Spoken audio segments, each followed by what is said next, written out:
الشلل الدماغي هي نون بروجريسيف ديزيز، هو مرض يصيب الجهاز العصبي. قد يكون انسوز اريا، مكان حصل له مشكله في المخ نتيجه حاجات كتير، بس الاغلب الحاجات دي بتكون يا اثناء الحمل يا قبل الحمل يا بعد الحمل.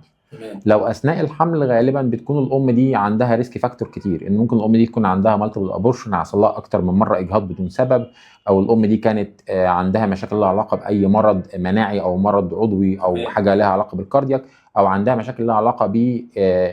بلاسينتا او مشكله في الطفل نفسه، او اثناء الولاده نفسها ان الام دي قعدت تولد فتره طويله او تعرضت لمشاكل اثناء الولاده نفسها بشكل او باخر، او الطفل ده الحبل السري كان لافف حواليه حوالين ما رقبته، وصلوش اكسجين كويس مثلا، ما وصلوش اكسجين كويس، او الولد ده حصل له ديستريس وبيتولد الرحم قفل عليه زياده بالظبط، فدي كانت مشكله. او الولد ده بعد الولاده كمان لمده